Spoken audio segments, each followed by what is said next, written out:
Nunca esperé que el testamento de papá destrozara a nuestra familia. Durante 40 años, nuestra casa en Belmonte había sido el lugar de reunión para las comidas de los domingos, las celebraciones de Navidad y las barbacoas improvisadas de fin de semana.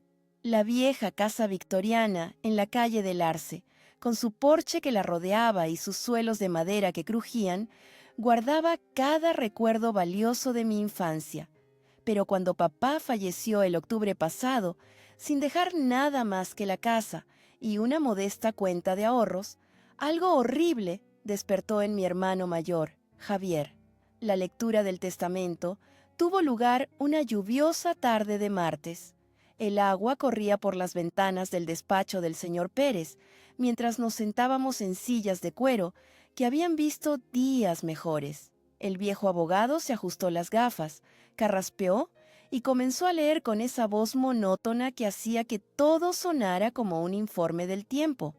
No esperaba mucho. Papá siempre había sido práctico en lugar de rico. Cuando el señor Pérez anunció que papá me había dejado la casa a mí, la habitación se quedó en silencio. «Eso es imposible», dijo Javier, su voz cortando el silencio. «Papá me prometió esa casa». El señor Pérez levantó la vista de los papeles, con expresión neutra. «Me temo que el testamento es bastante claro, señor Castillo. La casa es para Sofía». Sentí los ojos de Javier clavados en mi cara, pero no pude mirarlo. En su lugar, me quedé mirando mis manos, el sencillo anillo de plata que papá me había regalado por mi 30º cumpleaños. No es que yo hubiera pedido la casa. Papá y yo nos habíamos unido más después de la muerte de mamá, y yo había sido la que lo llevaba a las citas con el médico. Me aseguraba de que su nevera estuviera llena, y pasaba las tardes de domingo viendo viejas películas del oeste con él. Javier se había mudado a Madrid hacía 5 años y apenas nos visitaba 2 veces al año. «Esto es cosa tuya», siseó Javier mientras salíamos al aparcamiento, la lluvia empapando mi chaqueta.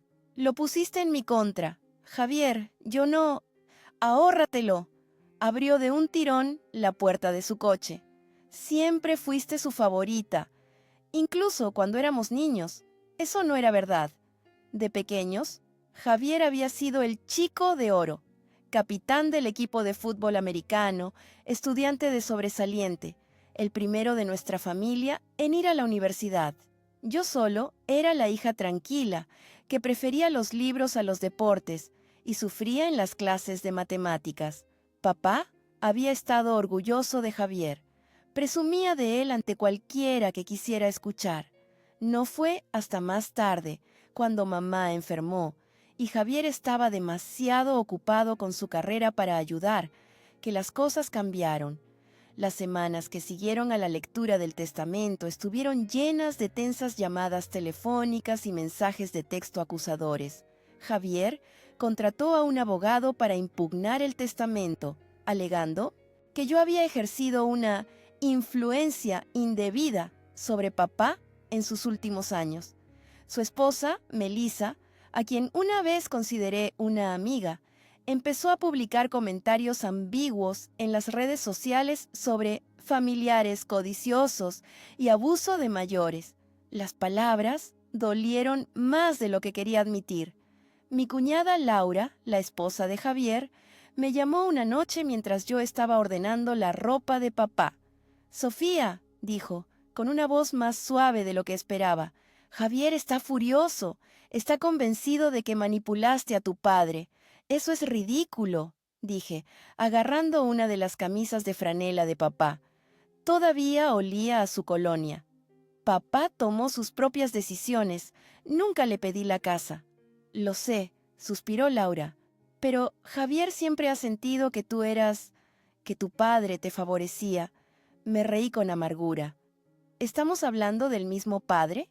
El que fue a todos y cada uno de los partidos de fútbol de Javier, pero se perdió mis conciertos del coro porque no eran lo suficientemente importantes. «La gente ve lo que quiere ver», dijo Laura, «especialmente cuando se trata de la familia.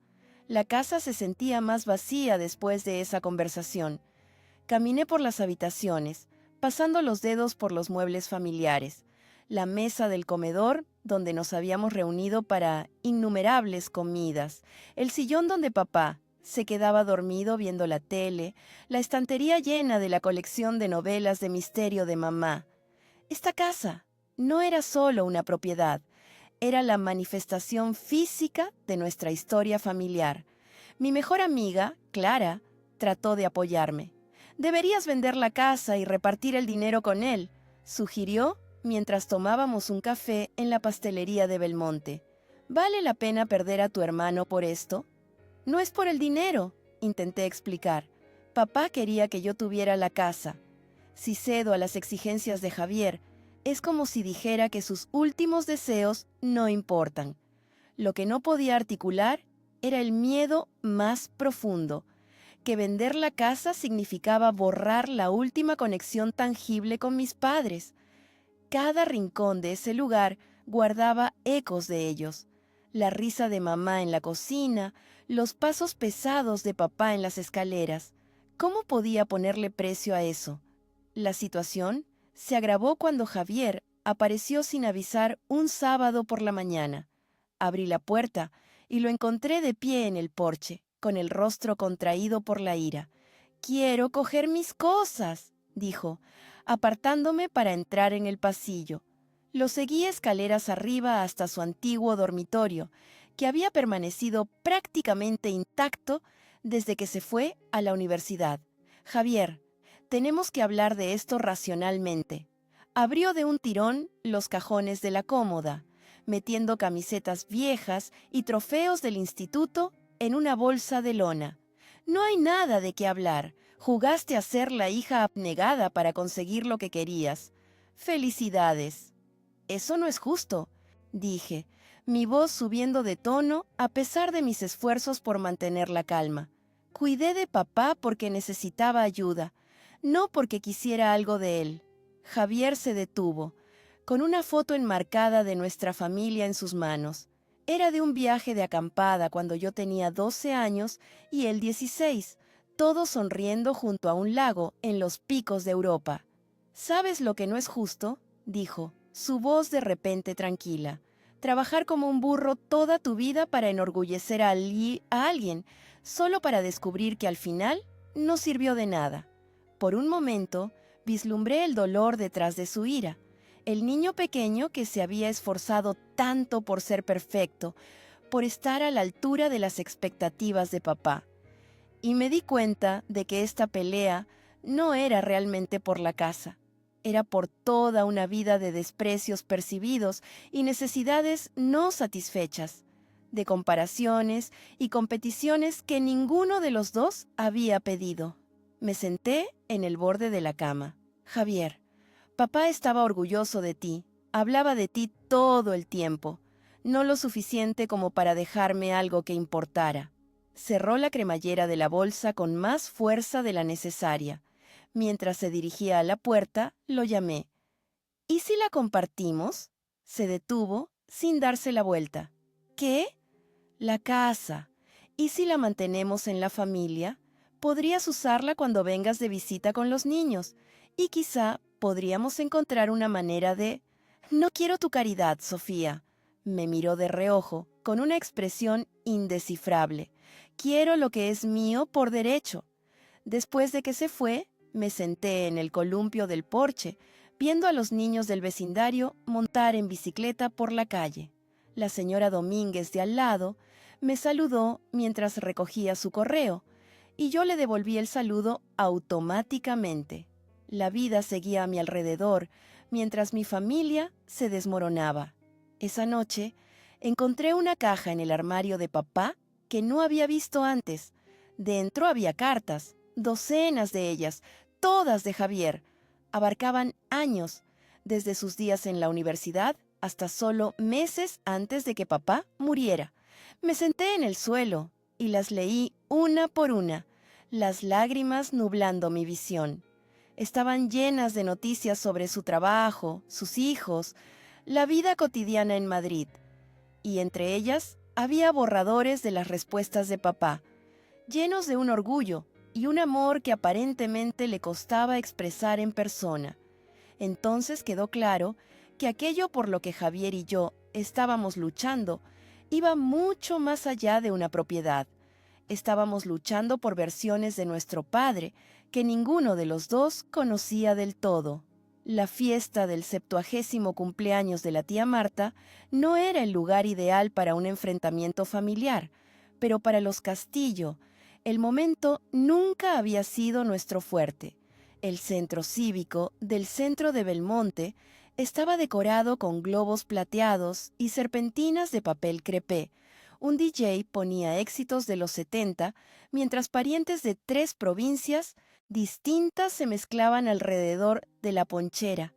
Llegué temprano para ayudar a montar, colocando collages de fotos en caballetes y poniendo las rosas amarillas favoritas de Marta en cada mesa. Mi prima Elena me saludó con un abrazo que duró un poco más de lo normal. «Viene Javier», me susurró al oído. «Con toda la familia». Se me encogió el estómago. Me lo imaginaba. Es el cumpleaños de su tía. Elena me miró preocupada. «Solo, ten cuidado, ¿vale?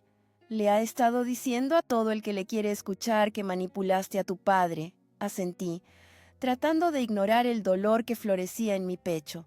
Habían pasado 2 meses desde la lectura del testamento, y la situación solo había empeorado.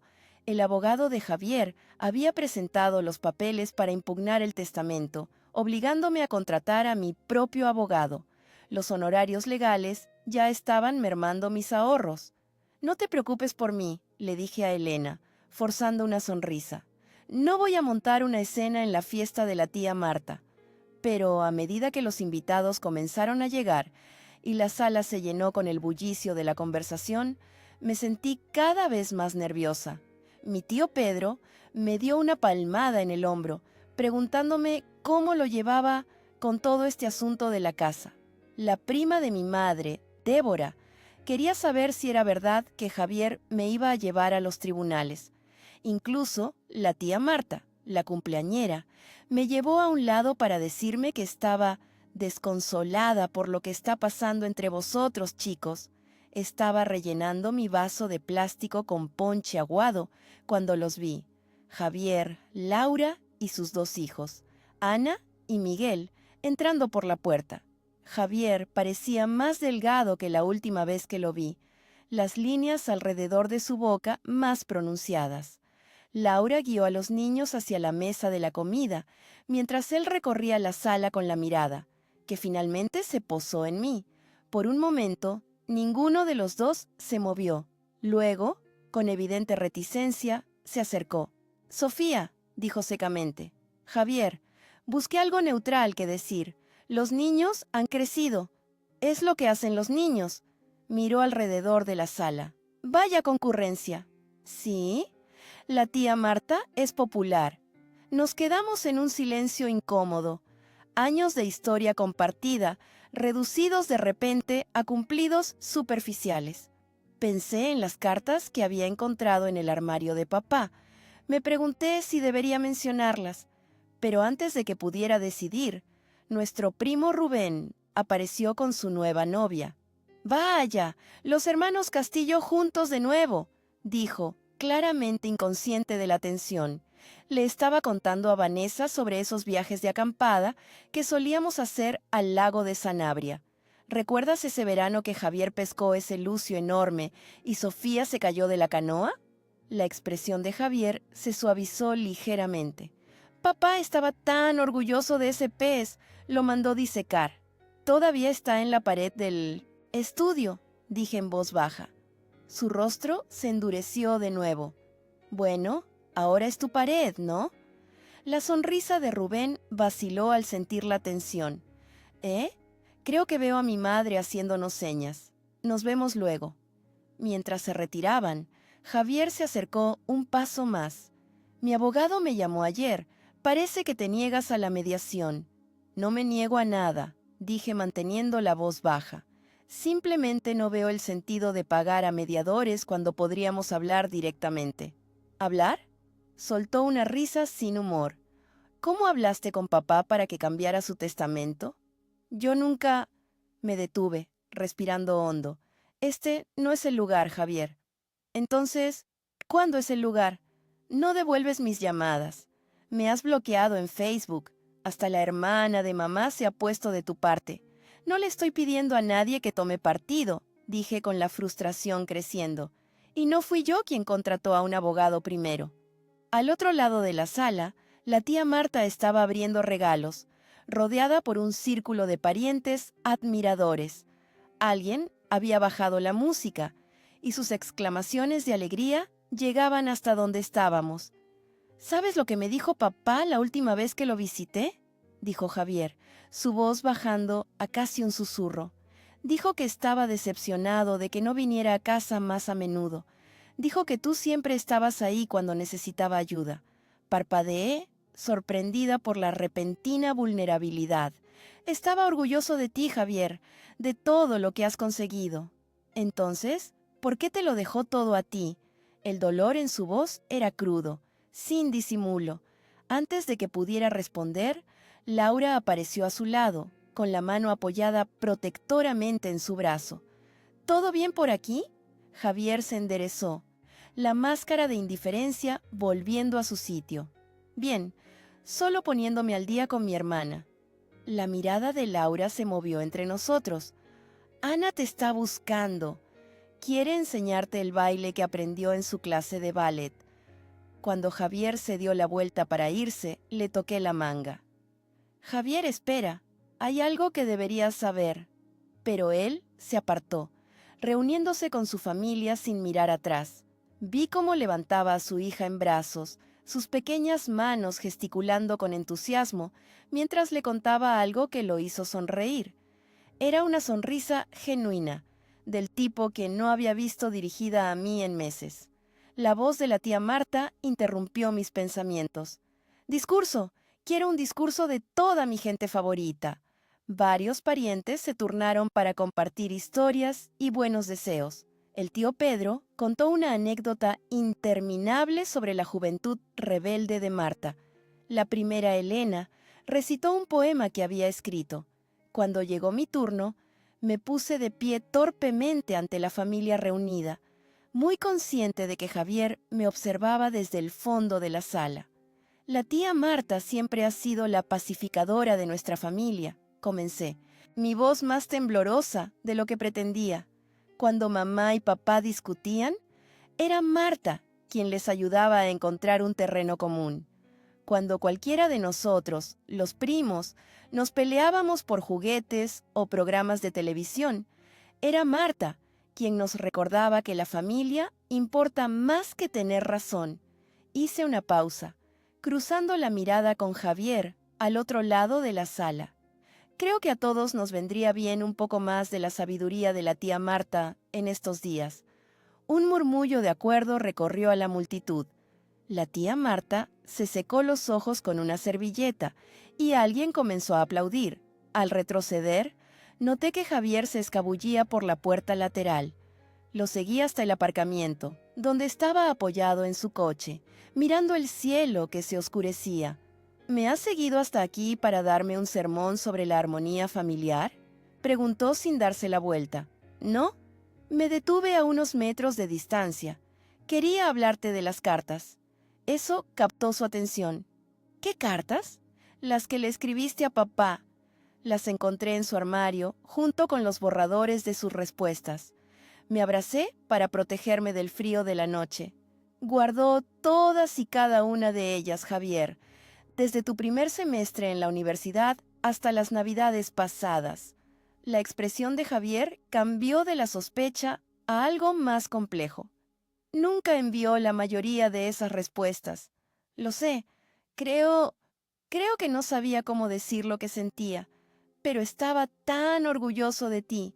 En un borrador, escribió que verte construir tu carrera y criar a tus hijos era la mayor alegría de su vida.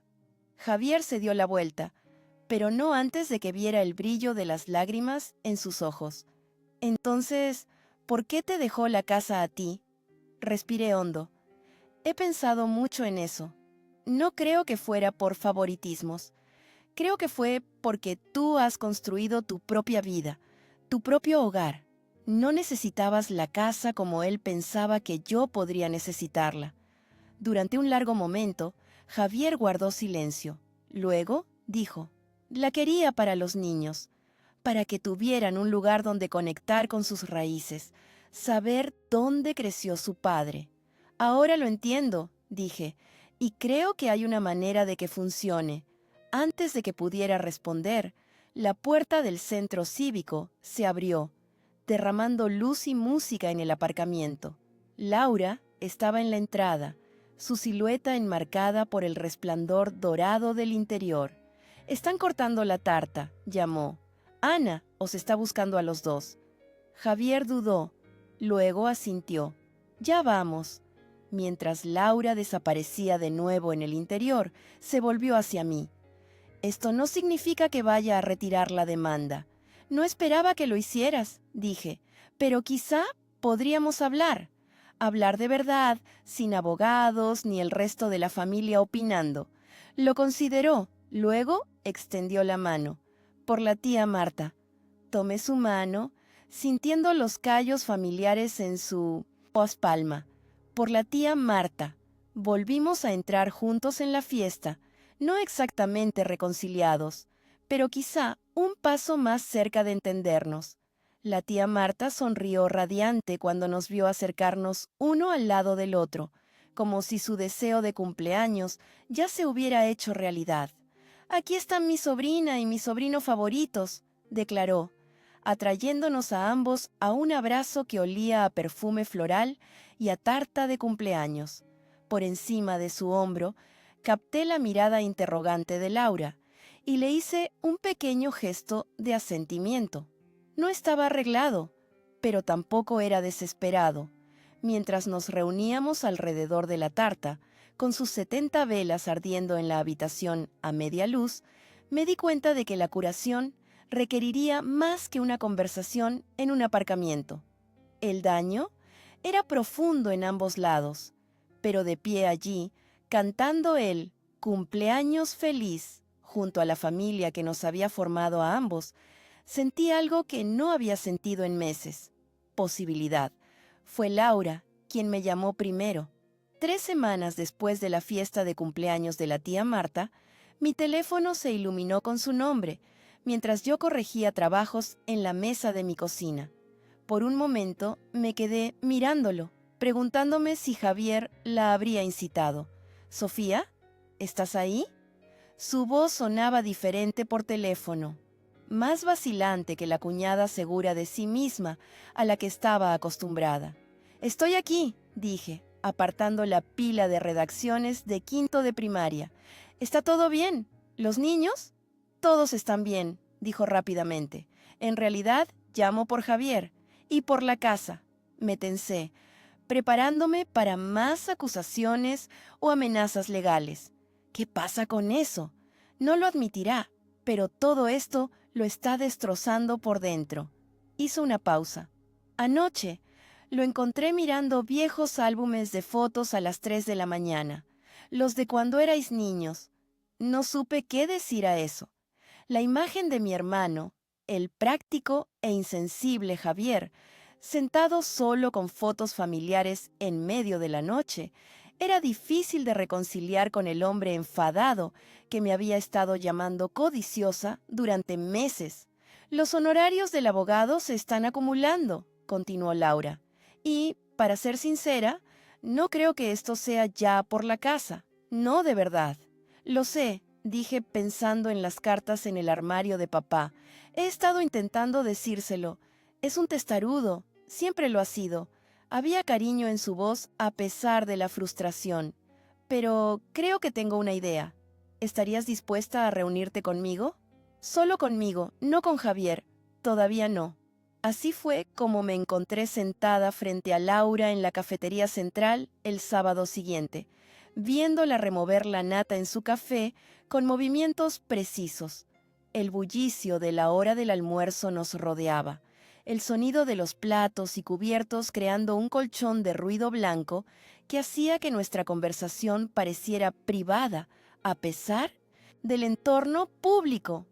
«Conozco a tu hermano desde hace 15 años», dijo Laura, dejando la cucharilla, «y en todo ese tiempo nunca lo he visto tan dolido como ahora». «Yo también estoy dolida», respondí, más a la defensiva de lo que pretendía. Laura asintió. «Lo sé, por eso esto tiene que parar. Estáis ambos tan centrados en lo que habéis perdido que no podéis ver lo que estáis tirando por la borda». Metió la mano en su bolso y sacó una carpeta, deslizándola sobre la mesa. Dentro había impresiones, anuncios de propiedades en Belmonte, cálculos financieros y lo que parecían planos de casas. «¿Qué es todo esto?», pregunté. «Una solución intermedia». Dio un golpecito en el documento de arriba. «Javier y yo hemos estado pensando en volver a Belmonte. Su empresa va a abrir una sucursal en Salamanca y él podría solicitar un traslado. Los niños echan de menos tener familia cerca». Parpadeé, sorprendida. «¿Queréis volver?» «Llevamos meses hablándolo, incluso antes de que tu padre falleciera. Por eso, en parte, la casa significaba tanto para él. Habría sido perfecta para nosotros». Sonrió con tristeza. «Pero entonces llegó el testamento y todo se complicó. Estudié los anuncios que había traído. Todas estas son casas en Belmonte». «Sí, pero ninguna de ellas es la casa de tu padre». Laura se inclinó hacia adelante. «¿Y si, en lugar de pelearnos por la casa, viviéramos cerca el uno del otro? ¿Y si los niños pudieran crecer conociendo a su tía, visitando tu casa, la casa familiar, con regularidad? ¿Y si pudiéramos volver a ser una familia?» La sencillez de la idea me dejó sin aliento. Todo este tiempo había estado tan obsesionada con quedarme con la casa que no había considerado lo que realmente quería, no perder a mi hermano. «¿Crees que Javier aceptaría esto?», pregunté con cautela. La expresión de Laura vaciló. «Todavía no. Ahí es donde necesito tu ayuda». Y así comenzó la operación Reconciliación. Durante las siguientes semanas, Laura y yo nos reunimos regularmente, conspirando como cómplices. Le mostré las cartas del armario de papá, y ella me enseñó vídeos de Ana y Miguel que Javier había grabado en la casa durante visitas de su infancia. Construimos un caso no para abogados, sino para la sanación. Mientras tanto, la primavera se instaló en Belmonte. Los arces de la calle Mayor desplegaron hojas de un verde brillante, y los tulipanes de la señora Domínguez florecieron en colores vibrantes. Pasé los fines de semana vaciando la casa de papá, no para venderla, sino para hacer sitio a nuevos recuerdos. Aparté cosas que pensé que a Javier le gustaría tener: el equipo de pesca de papá, viejos trofeos, los álbumes familiares. Una tarde de finales de abril, mientras embalaba la porcelana de mamá, sonó el timbre. No esperaba a nadie, y por un momento loco pensé que podría ser Javier. En cambio, abrí la puerta y me encontré a mi sobrina Ana, de 8 años, de pie en el porche, con Laura esperando en el coche junto a la acera. «¡Tía Sofía!». Ana se lanzó hacia mí con el entusiasmo desinhibido de la infancia. «Mamá dijo que podía quedarme contigo esta noche mientras ella y papá van a una cosa del trabajo». Miré por encima de su cabeza a Laura, que me hizo un gesto de aprobación con el pulgar antes de marcharse. Esto no era parte de nuestro plan, al menos no de ningún plan que yo conociera. «Bueno», dije, devolviéndole el abrazo a Ana, «esto es una sorpresa. Papá dijo que estaba bien», me informó Ana, mientras arrastraba su bolsa de dormir con estampado de unicornios hacia el interior de la casa. «Dijo que tú tienes las mejores galletas». La seguí, desconcertada. «¿Ah, sí? Ajá. Y dijo que te dijera…». Arrugó la cara, claramente intentando recordar. «Dijo que te dijera que el lucio sigue en la pared donde debe estar». Me detuve. sorprendida por el inesperado mensaje. El pez disecado en el estudio de papá, el triunfo de la infancia de Javier, su reconocimiento de que la casa debía permanecer donde estaba. Ana pasó la noche dándome un recorrido detallado de su propia casa a través de su tablet, mostrándome su habitación, los juguetes de su hermanito y la casa del árbol que su padre estaba construyendo en el patio trasero. Papá dice que cuando nos mudemos a Belmonte, tendremos un jardín aún más grande para una casa del árbol aún mejor. Me quedé helada en medio de una trenza en su pelo. ¿Tu papá dijo eso? Sobre mudarse a Belmonte. Ana asintió enérgicamente. Mamá y papá dijeron que podríamos mudarnos más cerca de ti. Entonces podríamos hacer fiestas de pijamas todo el tiempo. Se giró para mirarme. ¿Estaría bien? Estaría más que bien, dije, sintiendo de repente mi corazón más ligero de lo que había estado en meses. A la mañana siguiente, el propio Javier vino a recoger a Ana. Se quedó torpemente en el porche, con las manos metidas en los bolsillos de la chaqueta. Espero que no te haya dado muchos problemas. Ha sido un encanto, dije, apoyándome en el marco de la puerta. Aunque mencionó algo interesante. Sobre mudarse a Belmonte, Javier suspiró, lanzando una mirada a su hija, que estaba recogiendo sus cosas dentro. Lo estamos considerando. Laura ha estado insistiendo en ello. ¿Solo Laura? Levanté una ceja. Una sombra de sonrisa cruzó su rostro. Quizá no solo Laura. Nos quedamos en silencio por un momento. La brisa primaveral trayendo el olor a hierba recién cortada y a nuevas posibilidades. Laura me enseñó algunas de las casas que estáis mirando, dije. La victoriana de la calle del Olmo tiene un patio trasero genial, material perfecto para una casa del árbol. Javier pareció sorprendido. ¿Tú y Laura habéis estado hablando? Hemos tenido algunas conversaciones interesantes, últimamente. Dudé, y luego me lancé. He estado pensando en la casa de papá, en lo que él habría querido. Javier se tensó visiblemente.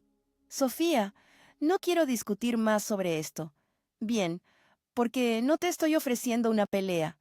Te estoy ofreciendo compartir. Respiré hondo. La casa es demasiado grande para mí sola. Si os vais a mudar a Belmonte de todos modos, ¿qué tal si la mantenemos en la familia? Tú, Laura y los niños, podríais quedaros aquí cuando vengáis de visita. Vacaciones, veranos, cuando sea. Y quizá algún día, cuando yo esté lista para mudarme, sea para Ana y Miguel. Javier me miró fijamente, claramente sorprendido. ¿Harías eso? Papá no te dejó la casa porque no te quisiera, dije en voz baja. Me la dejó a mí porque pensó que yo la necesitaba más. Pero lo que ambos necesitamos es dejar de permitir que su última decisión destruya todo lo demás que construyó. Dentro, podíamos oír a Ana charlando por teléfono con su madre, explicando con gran detalle las tortitas que habíamos hecho para desayunar. Javier observó a su hija a través de la puerta abierta, su expresión suavizándose. «Laura te ha convencido para esto, ¿verdad?», preguntó, pero no había ira en su voz. «Digamos que formamos una alianza inesperada», sonreí. «Te quiere, Javier, y yo también. Ambas estamos cansadas de verte sufrir». Estuvo callado un largo momento. Luego dijo, «Despedí al abogado la semana pasada. Ahora me tocaba a mí sorprenderme». «¿Lo hiciste?», asintió. Después de encontrar las cartas de papá y ver lo feliz que estaba Ana con la idea de mudarse aquí, simplemente parecía inútil seguir luchando. «¿Y ahora qué?», pregunté. Javier levantó la vista hacia la casa. La casa de papá, nuestro hogar de la infancia, el centro de tantos recuerdos dolorosos y preciosos. Ahora intentaremos ser una familia de nuevo, si nos aceptáis. Ana saltó al porche, con la mochila colgada de un hombro. «Papá, ¿puede venir la tía Sofía a ver nuestra casa nueva cuando nos mudemos? Mamá dice que puede ayudarme a decorar mi habitación». Javier cruzó su mirada con la mía por encima de la cabeza de su hija. Creo que es una gran idea, pequeña. Mientras caminaban hacia su coche, con Ana saltando delante, Javier se volvió. ¿Comida el domingo? ¿Como en los viejos tiempos? Laura hace lasaña. Yo llevaré el vino favorito de papá, dije, sintiendo que algo apretado en mi pecho finalmente comenzaba a desatarse. Más tarde esa tarde, de pie en el estudio de papá, mi estudio ahora, al menos por el momento, miré el lucio disecado en la pared. Siempre me había parecido enorme en mis recuerdos de la infancia, aunque en realidad era de un tamaño modesto. Papá se había sentido tan orgulloso cuando Javier, con 12 años, lo pescó. Había tomado docenas de fotos, contado la historia a cualquiera que quisiera escuchar. Toqué la superficie, lisa y conservada, pensando en todo lo que representaba. No solo un pez, sino momentos que nos formaron, conexiones que perduraron. Javier había tenido razón en una cosa. Esta casa no era solo una propiedad, era la encarnación física de nuestra historia familiar. Y quizá, solo quizá, esa historia aún no había terminado. Quizá simplemente estaba pasando a un nuevo capítulo, uno en el que una vieja casa victoriana en Belmonte sería testigo de nuevos niños corriendo por sus pasillos, nuevas comidas de domingo alrededor de su mesa, nuevos recuerdos superponiéndose a los viejos, como una capa de pintura fresca sobre paredes desgastadas. Cogí mi teléfono y le envié un mensaje a Laura. Operación, reconciliación, igual éxito. Gracias. Su respuesta llegó segundos después. Merece la pena luchar por la familia, incluso cuando eso significa detener la lucha.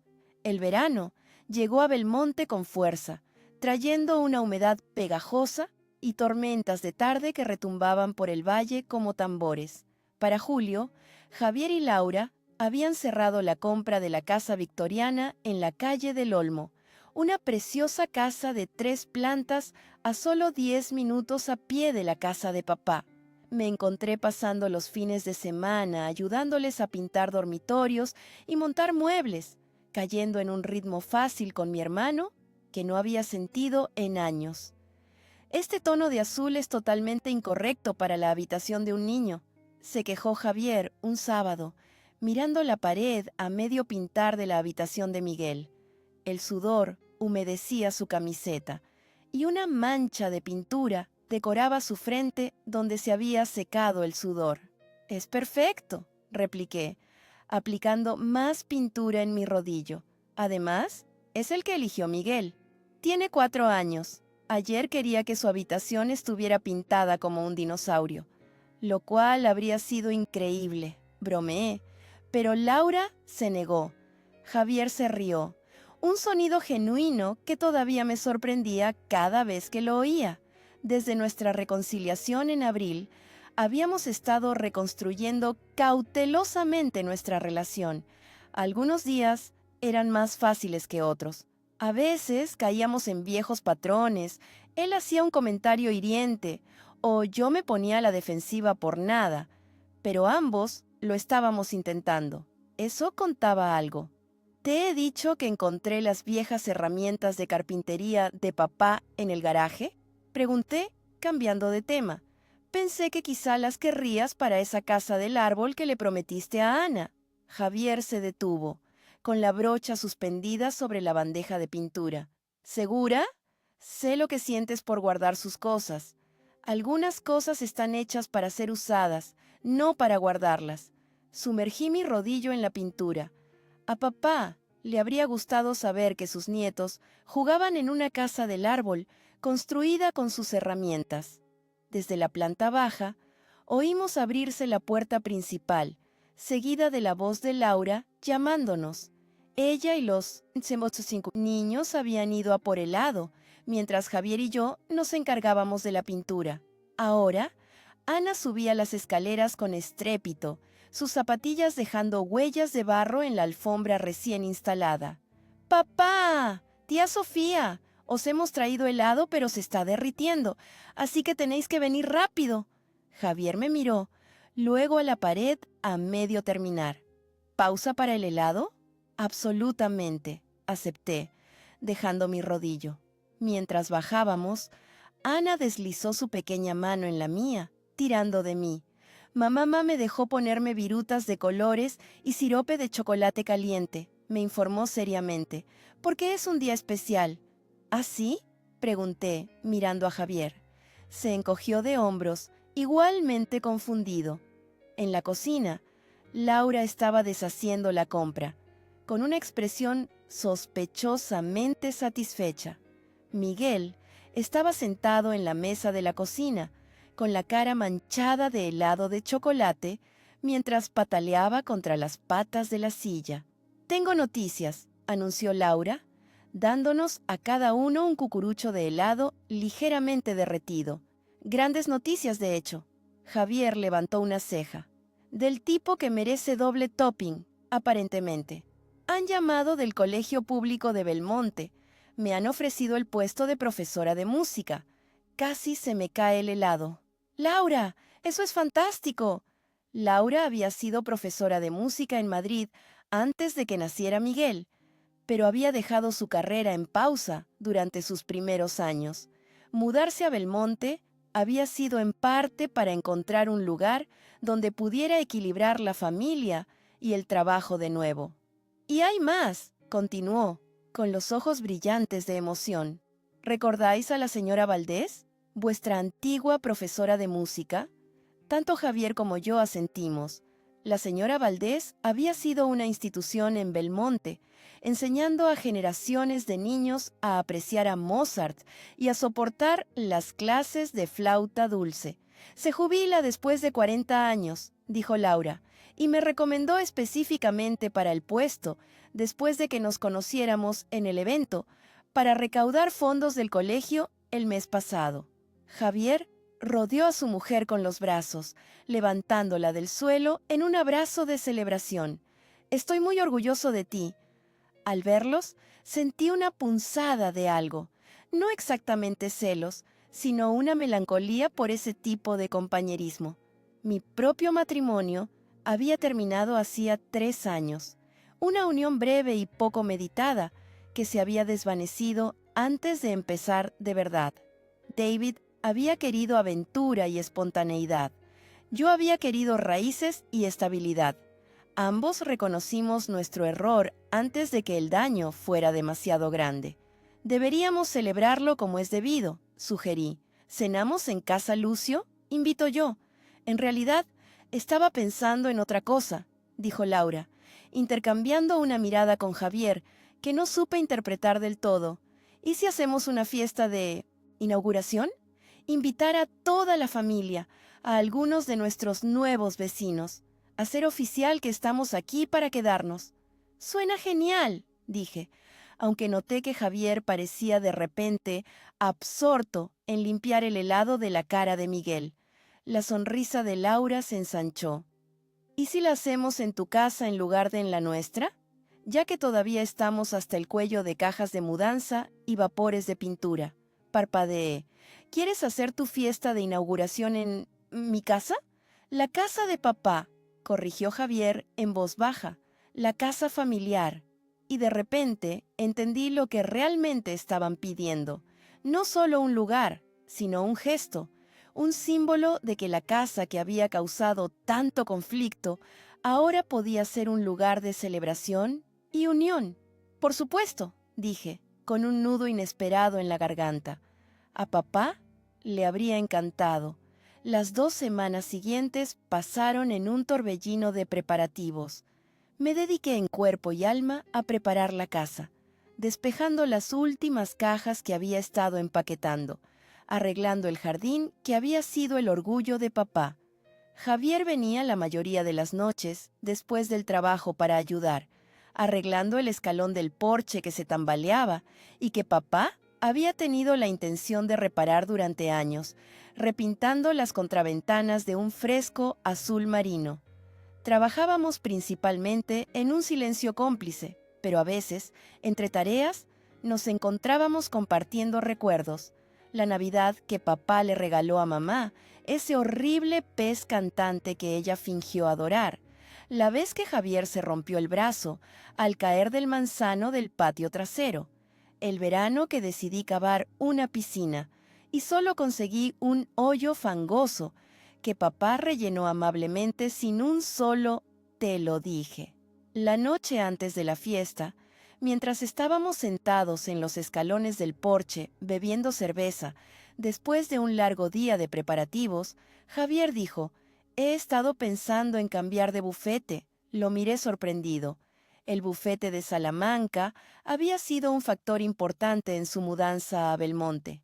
«¿Por qué?», jugueteó con la etiqueta de su botella de cerveza. «Estoy cansado del derecho corporativo. Es solo papeles y reuniones y horas facturables. Nada que importe de verdad. ¿Y qué harías en su lugar? He estado hablando con Pedro Rodríguez, ¿lo recuerdas? Ahora dirige ese pequeño despacho en el centro». Asentí. Pedro había sido un año mayor que Javier en el instituto. Necesita un socio, alguien que se encargue de derecho de familia, cuidado de mayores, testamentos y sucesiones. Javier sonrió con ironía. Después de todo lo que pasó con el testamento de papá, he estado pensando en cuántas familias pasan por lo que nosotros pasamos. Quizá podría ayudar a que ese proceso sea menos doloroso para ellos. El sentimiento me sorprendió. Javier siempre había estado impulsado por el éxito, las mejores notas, el bufete más prestigioso, el 105 salario más alto. Esta nueva dirección parecía más suave de alguna manera, más reflexiva. «Creo que suena perfecto para ti», dije honestamente. Pareció aliviado, como si mi aprobación realmente importara. «¿Y tú? ¿Sigues feliz enseñando a los de quinto las maravillas de las fracciones?» «La mayoría de los días», admití, aunque últimamente he estado pensando en volver a escribir. Las cejas de Javier se dispararon. «¿Como tus cuentos? ¿Los que mamá solía pasarte a máquina?» Sentí que mis mejillas se sonrojaban. No me había dado cuenta de que lo recordaba. Cómo llenaba cuadernos con historias de niña, cómo mamá las tecleaba pacientemente en su vieja Smith Corona y las encuadernaba en carpetas con cierres de latón. Algo así. Encontré esos viejos cuentos en el desván de papá. Son terribles, pero me recordaron cuánto me gustaba crear mundos. «Deberías hacerlo», dijo Javier, con una seriedad inesperada. «Siempre se te han dado bien las palabras».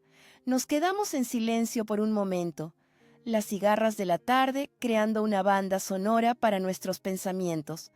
Sobre nosotros, las estrellas comenzaban a aparecer en el azul cada vez más profundo del cielo. «Vamos a estar bien, ¿verdad?», pregunté de repente. «¿Tú y yo?». Javier lo consideró, dando un largo sorbo a su cerveza. «Sí», dijo finalmente. «Creo que sí». Papá se sentiría aliviado. «¿Mamá también?», añadí. «¿Recuerdas cómo nos hacía darnos la mano y pedirnos perdón después de pelearnos?». Dios, odiaba eso. Javier se rió, especialmente cuando tú habías hecho algo realmente molesto y yo todavía tenía que decir que lo sentía. ¿Yo? El molesto eras tú. Sigue diciéndote eso, hermanita. Mientras la oscuridad se cernía sobre Belmonte, continuamos compartiendo recuerdos y planes, con la casa a nuestras espaldas, como testigo silencioso de nuestro tentativo nuevo comienzo. Mañana estaría llena de familia y amigos, de ruido y risas. Esta noche éramos solo nosotros, dos hermanos, encontrando el camino de regreso, el uno al otro, en la quietud de una noche de verano. La fiesta de inauguración fue todo lo que podíamos haber esperado. Los vecinos trajeron empanadas y tartas. La tía Marta tocó el piano mientras el tío Pedro contaba historias cada vez más exageradas. Y los niños corrieron salvajemente por la casa y el jardín de una manera que habría hecho sonreír a papá. Para cuando los últimos invitados se fueron, bien pasada la medianoche, la casa se sentía apropiadamente viva de nuevo, calentada por risas y nuevos recuerdos superpuestos a los antiguos. Ha ido bien, dijo Laura, ayudándome a cargar el lavavajillas mientras Javier acostaba a los niños, agotados, en sus antiguas habitaciones de arriba. Sí que ha ido bien, asentí, envolviendo la lasaña sobrante en papel de aluminio, aunque creo que la señora Domínguez va a estar hablando de la actuación de karaoke de la prima Elena durante semanas. Ambas nos reímos, recordando la apasionada pero desafinada interpretación de Elena de Total Eclipse of the Heart, que había hecho reír a todo el salón. ¿Sofía? La voz de Laura se volvió seria. Gracias. Por todo, la casa, perdonar a Javier, hacernos sentir como una familia de nuevo. Rechacé sus gracias, avergonzada por la sinceridad. Tú fuiste la que empezó la operación reconciliación, ¿recuerdas? Aún así, me tocó el brazo. Eres una buena hermana. Javier lo sabe, aunque no siempre lo diga. Después de que se fueran, deambulé por la casa silenciosa, enderezando cojines y recogiendo vasos olvidados. Se sentía diferente ahora. Seguía siendo mi hogar, pero también algo más. Un espacio compartido, un ancla familiar. Estaba a punto de subir cuando sonó el timbre. Eran casi las 2 de la mañana. Por un momento pensé que podría ser Javier, volviendo por algo olvidado. Pero cuando abrí la puerta, me encontré cara a cara con un fantasma del pasado. «David», respiré, asimilando la visión de mi exmarido de pie en el porche, con las manos metidas en los bolsillos de una chaqueta de cuero que no reconocí. «Hola, Sophie», esbozó esa sonrisa torcida que una vez me había hecho dar un vuelco el corazón. Mal momento. Lo miré fijamente, luchando por procesar su repentina aparición. Llevábamos divorciados 3 años. Nuestro matrimonio apenas había durado 18 meses antes de que ambos reconociéramos nuestro error. Lo último que había oído de él era que estaba en Seattle, trabajando para alguna startup tecnológica. «¿Qué haces aquí?», pregunté, sin moverme para invitarlo a entrar. Cambió su peso de un pie a otro. Estaba en Salamanca por una conferencia. Pensé en pasar a saludar. ¿A las 2 de la mañana? Vi las luces encendidas. Hizo un gesto vago hacia la casa. «Parece que tuviste una buena fiesta. La inauguración de la casa de Javier y Laura», expliqué automáticamente, todavía tratando de asimilar su presencia. «Se han mudado de nuevo a Belmonte». «¿Ah?», asintió como si esta información significara algo para él. «Reconciliación familiar. Me alegro por ti». El silencio incómodo se extendió entre nosotros. Una parte de mí quería cerrar la puerta, proteger la frágil paz que había encontrado. Pero otra parte, la que todavía recordaba lo que se sentía al amarlo, no podía ser tan despectiva. «¿Quieres entrar?», pregunté finalmente. «Puedo hacer café». Me siguió a la cocina, su mirada recorriendo los cambios que había hecho en la casa de papá en los últimos meses. Cortinas nuevas en el salón, paredes pintadas de un tono beige más cálido, las viejas colchas de mamá expuestas en la pared de la escalera. «La has hecho tuya», comentó, sentándose a la mesa de la cocina mientras yo medía el café molido. «Lo intento», asentí. «Ha sido un proceso». Mientras la cafetera gorgoteaba, David tamborileaba con los dedos sobre la mesa. Un hábito nervioso que una vez encontré entrañable y más tarde irritante.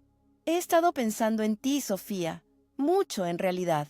Le di la espalda, concentrándome en sacar tazas del armario. ¿Así? Mi trabajo en Seattle. No funcionó. Vuelvo al este. Me giré entonces, tazas en mano. ¿A Belmonte? ¿Quizá? Sus ojos se encontraron con los míos. Depende. ¿De qué? De si podría haber una segunda oportunidad para nosotros. Las tazas casi se me resbalan de las manos. Las dejé con cuidado antes de responder. «¿David? Solo escúchame», dijo rápidamente. «Nos precipitamos la primera vez. Ambos estábamos todavía descubriendo lo que queríamos. Pero he madurado desde entonces, y creo que tú también». Serví el café. ganando tiempo para procesar sus palabras. Hace 3 años podría haber saltado ante esta oportunidad. David había sido encantador, aventurero, todo lo que yo creía querer después de una vida siendo la responsable. Nuestra ruptura me había dejado cuestionando mi juicio, preguntándome si estaba destinada a estar sola mientras todos los demás se emparejaban y formaban familias. Pero, ¿y ahora?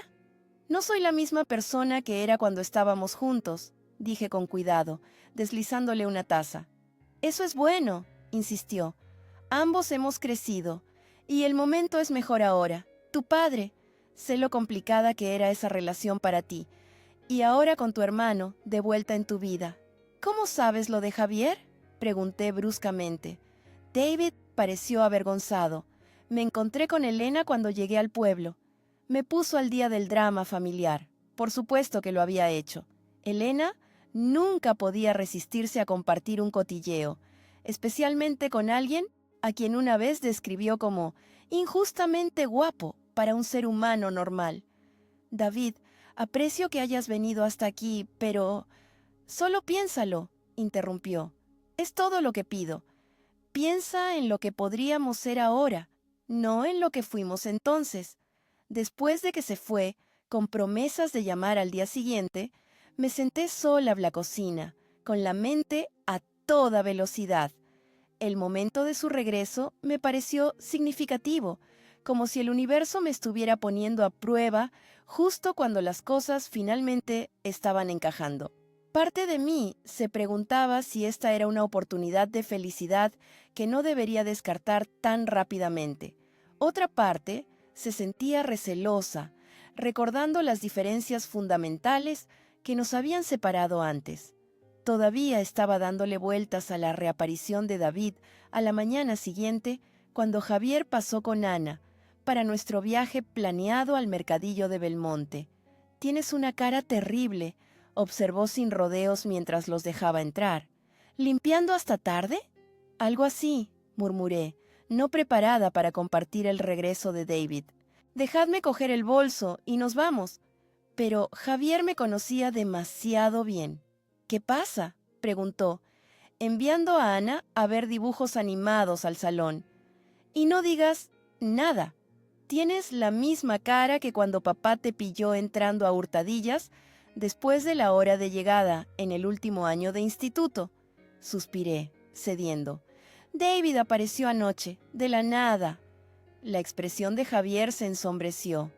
Nunca le había gustado David. Me había advertido que no me casara con él tan rápido. ¿Qué quería? Una segunda oportunidad, aparentemente. Me apoyé en la encimera. «Vuelve a vivir al este. Y te lo estás pensando». No era una pregunta. «No sé lo que estoy haciendo», admití. «Han pasado 3 años, y ambos somos diferentes ahora». Javier se cruzó de brazos. «La gente no cambia tanto, Sofía». Era un egoísta entonces, y probablemente lo siga siendo ahora. «Eso no es justo», protesté, aunque una parte de mí se preguntaba si tenía razón. «¿No lo es? ¿Dónde estaba cuando papá estaba enfermo? Cuando necesitabas apoyo durante el drama del testamento, aparece ahora, cuando todo está estable y bien. ¿Y qué espera? ¿Volver a tu vida como si nada?» Sus palabras dolieron porque hacían eco de mis propias dudas. «Es mi decisión», dije secamente. «Por supuesto que lo es». La voz de Javier se suavizó. «Solo ten cuidado, ¿vale? No quiero volver a verte sufrir». En el mercadillo mantuvimos una alegría superficial por el bien de Ana, pero podía sentir la tensión entre nosotros. El proteccionismo de Javier, aunque bien intencionado, me recordaba incómodamente a viejos patrones. Él pensando que sabía lo que era mejor para mí, y yo resintiendo su interferencia. «Mira, tía Sofía», exclamó Ana, tirando de mí hacia un puesto que vendía mermelada casera. «¡De fresa! ¡Tu favorita!». Sonreí ante su entusiasmo, impresionada de que recordara un detalle tan pequeño. «Es mi favorita. ¿Compramos un poco?». Mientras pagaba la mermelada, vi a David al otro lado del mercado, hablando con la señora Hernández, que tenía el puesto de flores.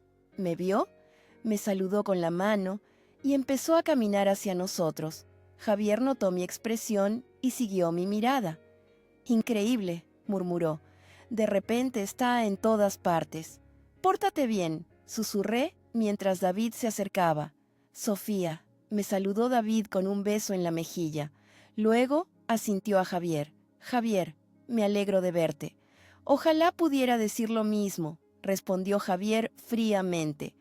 Le lancé una mirada de advertencia antes de presentarle a Ana, que miraba a David con indisimulada curiosidad.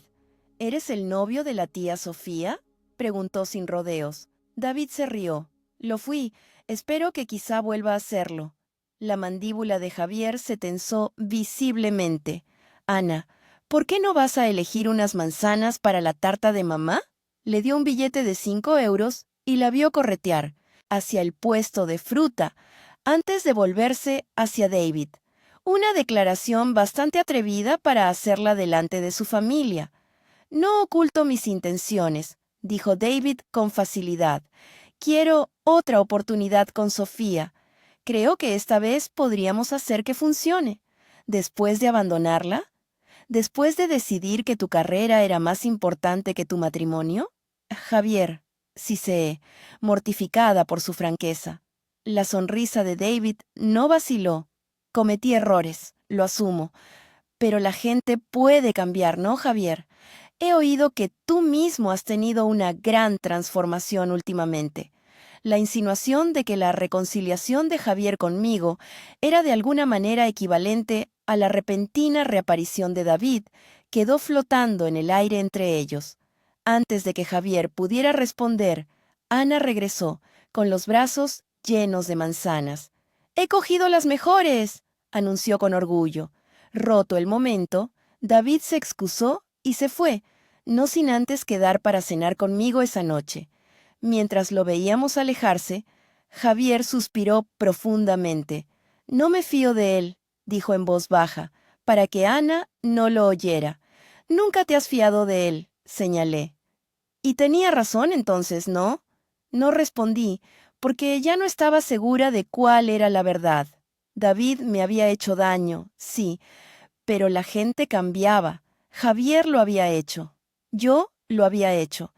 ¿Era justo negarle a David la oportunidad de demostrar que él también lo había hecho? Mientras volvíamos a casa del mercado, con Ana charlando alegremente en el asiento trasero sobre los cachorros que había visto en el puesto de la protectora de animales, me encontré dividida entre el pasado y el presente, entre la cautela y la esperanza.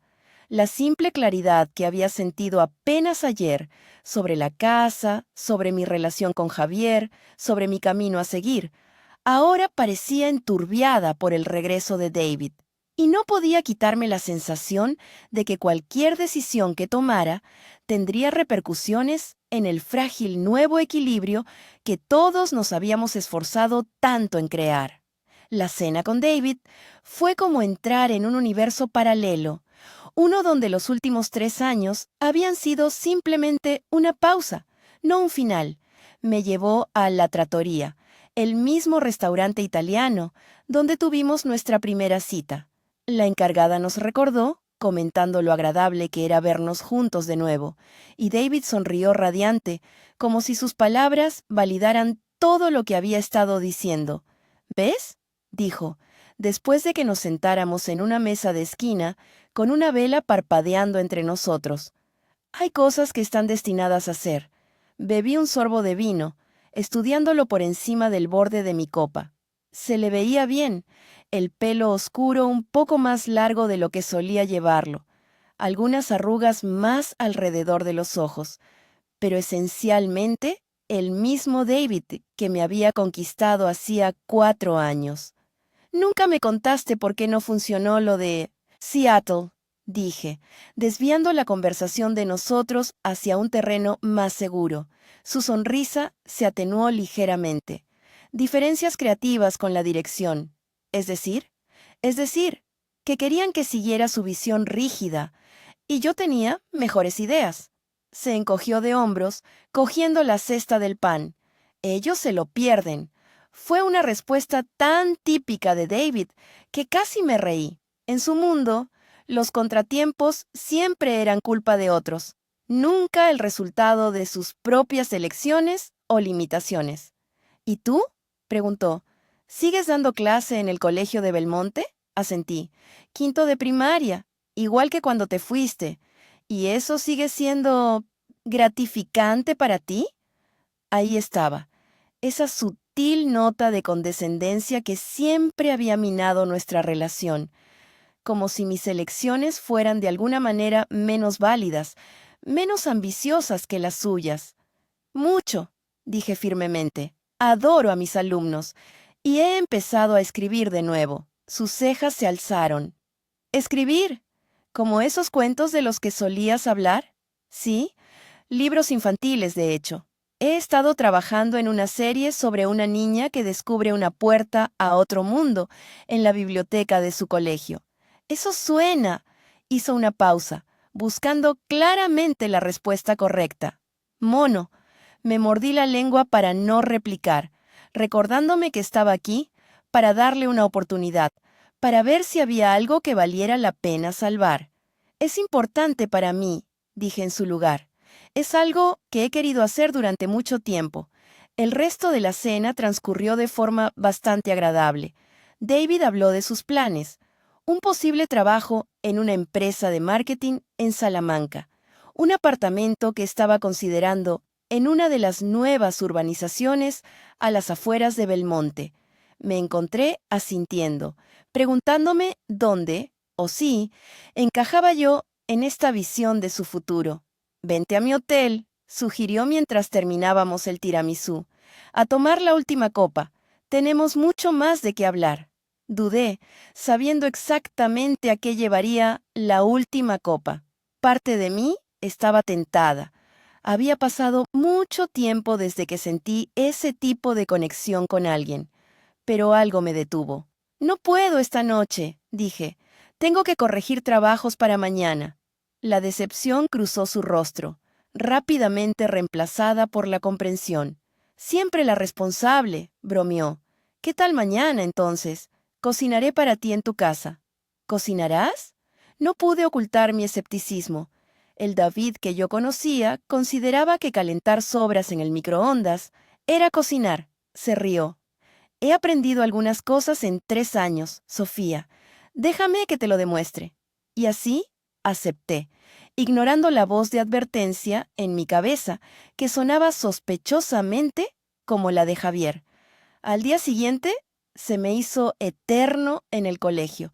Mis alumnos de quinto estaban inusualmente revoltosos, sintiendo mi distracción, y me encontré regañando por comportamientos que normalmente abordaría con más paciencia. Para cuando sonó el timbre final, tenía un dolor de cabeza punzante y serias dudas sobre mis planes para la cena.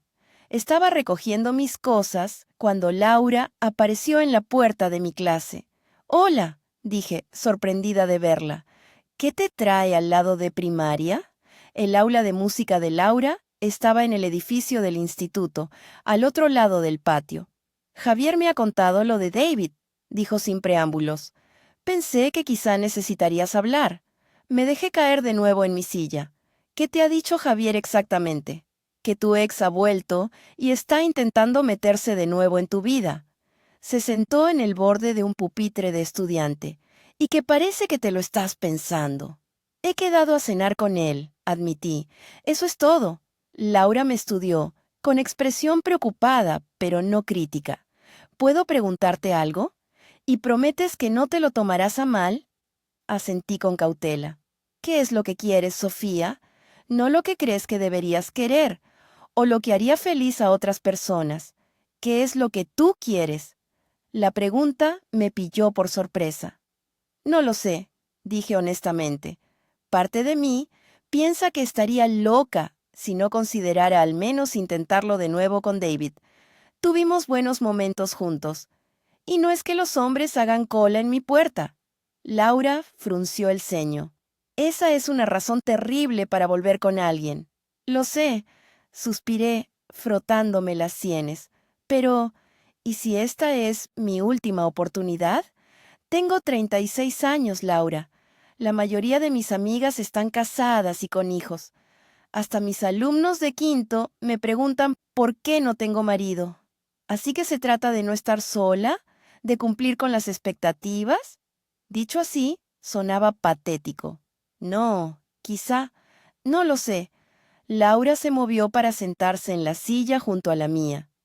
Cuando Javier y yo pasamos por nuestra mala racha hace unos años, antes de los niños, cuando él trabajaba 80 horas a la semana, y yo estaba resentidísima, mi madre me dijo algo que nunca he olvidado. Dijo, estar con la persona equivocada es mucho más solitario que estar sola. Dejé que sus palabras calaran, pensando en mi breve matrimonio con David. Había habido buenos momentos, sí, pero también había habido interminables discusiones sobre prioridades, sobre qué carrera importaba más, sobre el futuro que yo quería frente al que él imaginaba. Incluso en nuestros momentos más felices, a menudo había sentido que yo cedía más que él, ajustando mis expectativas para que encajaran en su realidad. No estoy diciendo que David sea la persona equivocada, continuó Laura. Solo tú puedes saberlo. Pero no vuelvas con él solo porque tienes miedo de estar sola o porque crees que deberías estar en un cierto punto de la vida a estas alturas. Después de que se fue, me quedé sentada en mi aula, vacía, su pregunta resonando en mi mente. ¿Qué es lo que quieres? Parecía algo tan simple de saber, y sin embargo me costaba responder. Para cuando llegué a casa, había decidido ser honesta con David. Si había alguna posibilidad para nosotros, tenía que basarse en la realidad, no en la nostalgia o el miedo al futuro. Llegó puntualmente a las 7, cargado de bolsas de la compra. Espero que tengas hambre, anunció, pasando a mi lado hacia la cocina. Voy a hacer mi mundialmente famoso risotto. Levanté una ceja. ¿Desde cuándo haces risotto? Desde que fui a clases de cocina en Seattle. Empezó a desempacar los ingredientes. Arroz arbóreo, vino blanco, un trozo de queso parmesano. Uno de mis muchos proyectos de superación personal. Lo observé moverse con confianza por mi cocina, picando cebollas y midiendo el arroz. Era extraño verlo en la casa de papá, una colisión de pasado y presente que me hacía sentir vagamente incómoda. He invitado a mi hermano y su familia a cenar, dije de repente. El cuchillo de David se detuvo a medio corte. ¿Has hecho qué? He invitado a Javier, Laura y los niños a cenar. En realidad no lo había hecho, pero la idea se cristalizó mientras hablaba. Pensé que sería bueno que los conocieras mejor, ya que son una parte tan importante de mi vida ahora. Sofía, dejó el cuchillo. Esperaba una velada romántica, solo nosotros. Lo sé, pero esta es mi vida ahora, David.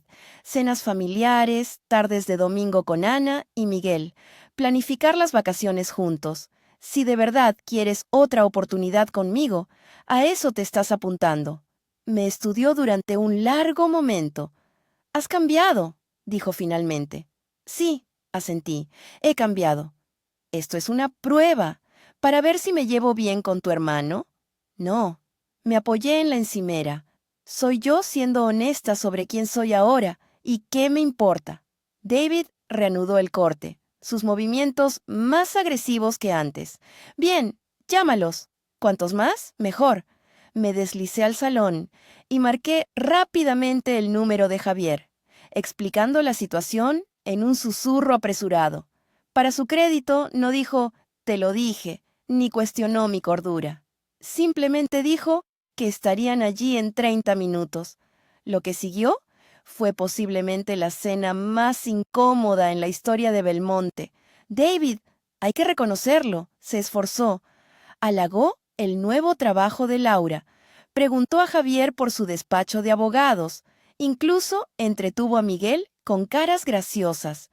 Pero había una corriente de tensión que no se podía disimular, especialmente cuando Javier mencionó nuestros planes de convertir el antiguo estudio de papá en una sala de juegos para los niños.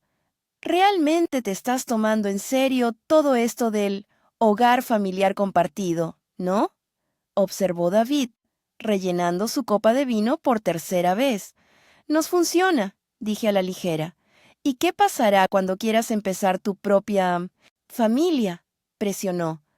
Cuando quieras una casa que sea solo tuya, no un museo para tu padre o un patio de recreo para los hijos de tu hermano. La mesa se quedó en silencio. Incluso Ana parecía sentir el cambio de ambiente, con el tenedor suspendido a medio camino de su boca. Creo, dijo Javier con cuidado, que eso es algo que Sofía debe decidir. ¿Lo es? David se rió, pero no había humor en ello, porque desde donde yo estoy sentado, parece que está organizando toda su vida en torno a lo que es conveniente para ti y tu familia. David, advertí, no, seamos honestos aquí. Dejó su copa con más fuerza de la necesaria. Te mudaste de nuevo a Belmonte, porque tu trabajo abría una oficina cerca. Tu mujer consiguió un puesto de profesora en el colegio local. Necesitabais un sitio para que jugaran vuestros hijos. Y de repente, la casa de Sofía, una casa que causó una enorme brecha familiar. Si no recuerdo mal, se convierte de nuevo en el hogar familiar. ¡Qué conveniente! La mandíbula de Javier se tensó. No sabes de lo que hablas. ¿Ah, no? David se volvió hacia mí. ¿Es esto realmente lo que quieres, Sofía? ¿Vivir en la casa de tu padre para siempre, haciendo de tía para sus hijos, escribiendo cuentitos monos que no van a ninguna parte, dando clase en el mismo curso, en el mismo colegio, hasta que te jubiles? ¿Es eso suficiente para ti? La pregunta quedó flotando en el aire, aguda y acusadora, pero en lugar de sentirme a la defensiva o herida, sentí algo inesperado, claridad. Sí, dije simplemente, ¿lo es? David parpadeó, claramente desconcertado por mi respuesta. ¿Qué? Es suficiente para mí, más que suficiente. Miré alrededor de la mesa, a Javier y Laura, a Ana y Miguel con sus ojos grandes e inciertos, y sentí una certeza que no esperaba. Esta es la vida que quiero. Puede que no sea lo suficientemente emocionante para ti, pero es perfecta para mí. La revelación fue como un peso que se levantaba de mis hombros. Todo este tiempo había estado midiendo mis elecciones con estándares externos, lo que mi exmarido pensaba que era suficientemente ambicioso, lo que la sociedad esperaba de una mujer de mi edad, cómo debería ser el camino convencional. Había estado cuestionando mi propia felicidad porque no encajaba en la definición de éxito de otra persona. David me miró fijamente, la comprensión amaneciendo lentamente. Estás eligiendo esto, los estás eligiendo a ellos. Me estoy eligiendo a mí, corregí suavemente, la yo que adora dar clase en quinto y escribir cuentos infantiles.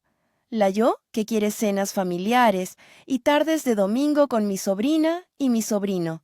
La yo que finalmente está aprendiendo a confiar en su propio juicio sobre lo que es una buena vida. Más tarde, después de que David se fuera y los niños estuvieran dormidos en las habitaciones de invitados de arriba, Javier, Laura y yo nos sentamos en el porche, con una botella de vino entre nosotros. Siento lo de esta noche, dije. No debería haberos metido en mi lío. ¿Bromeas? Laura sonrió. Ha sido la cena más entretenida que hemos tenido en meses. Javier se rió entre dientes, pero su expresión se volvió seria rápidamente. ¿Estás bien? ¿De verdad? Lo pensé, removiendo el vino en mi copa. Lo estoy. Mejor que bien, en realidad. Creo que necesitaba volver a ver a David para darme cuenta de que he pasado página, que la vida que tengo ahora es la que quiero. Incluso las partes que incluyen a tu hermano pesado y sus hijos ruidosos, bromeó Javier, especialmente esas partes. Le di un codazo con el hombro, aunque todavía no está claro si eras más pesado ahora o cuando éramos niños. Mientras reíamos juntos en el suave aire de la noche, sentí que una profunda sensación de corrección se apoderaba de mí. El camino a seguir no era perfecto, ni carente de desafíos, pero era mío, elegido libremente, no dictado por el miedo o las expectativas de otros. A veces, me di cuenta, la elección más valiente no es la más dramática. A veces, es simplemente tener el coraje de reconocer tu propia felicidad cuando la encuentras y de defenderla contra aquellos que no pueden ver su valor. Por la mañana, comenzaría un nuevo capítulo, no de un romance reavivado o un cambio dramático, sino de un crecimiento continuo en la vida que había construido. Una vida que incluía la enseñanza y la escritura, las cenas de los domingos y las tradiciones navideñas, la lenta curación de viejas heridas y la tranquila alegría de estar exactamente donde debía estar.